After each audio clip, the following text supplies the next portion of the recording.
Thomas Edison moved electricity from the laboratory to the city street, commercializing the incandescent bulb and launching the first direct current, or DC, power grid. Suddenly, light became a utility that could be summoned with the flick of a switch. But Edison's system was built on a restrictive physical foundation. In a DC grid, electricity flows in only one direction.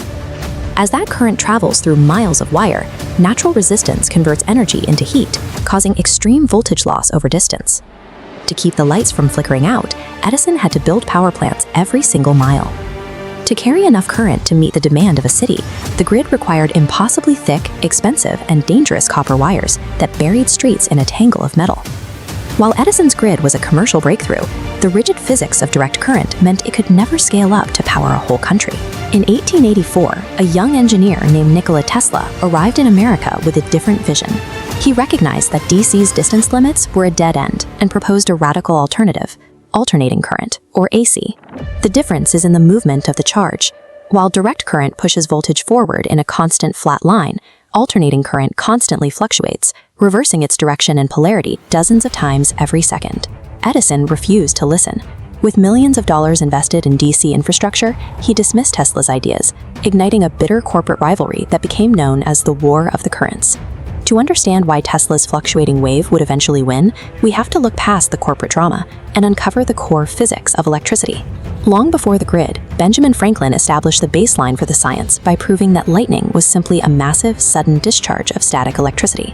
By 1799, Alessandro Volta had invented the battery. Using chemical reactions, he created the first steady, one-way flow of electrons, the same physical principle Edison would later use for his DC grid. In 1831, English scientist Michael Faraday discovered that he could generate an electric current without using any chemicals at all. He did it using magnets. Faraday had successfully converted mechanical motion into electrical energy, demonstrating that power could be generated on an industrial scale. Faraday's discovery is called electromagnetic induction. As this diagram shows, when you move a metal bar through a magnetic field, the motion pushes the electrical charges inside the metal, creating an induced electric field. To measure this, physicists look at magnetic flux, the total magnetic field passing through a specific area. By Faraday's law, a current is induced in a wire loop only if that flux changes over time. If the field remains perfectly still, no current is produced. This creates a reaction called Lenz's law.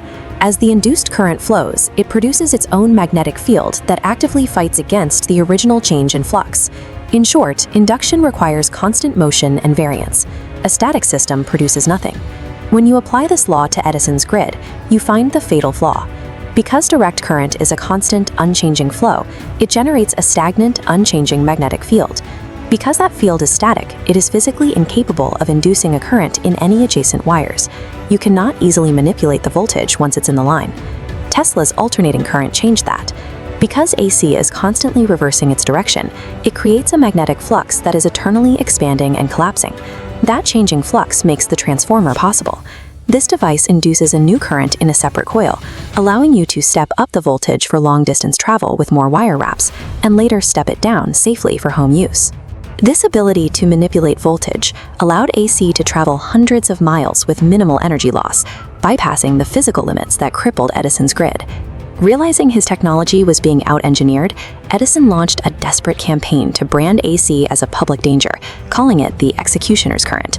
He went to extreme lengths to protect his patents, publicly electrocuting animals with AC generators to convince the public that Tesla's system was too deadly to enter their homes.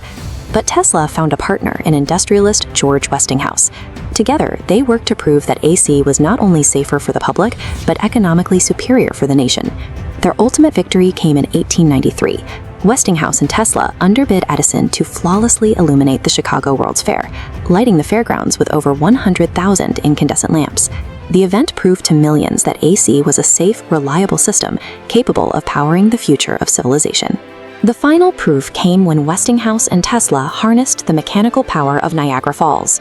Using AC, they transmitted hydroelectric power over 20 miles away, a distance impossible for a DC system. Today, we take this infrastructure for granted. The electricity powering your device right now was likely generated at a plant hundreds of miles away. That vast interconnected grid is the direct result of Faraday's early observations and Tesla's engineering. Our modern world remains bright because we learned to harness the invisible mathematical movement of a changing magnetic field.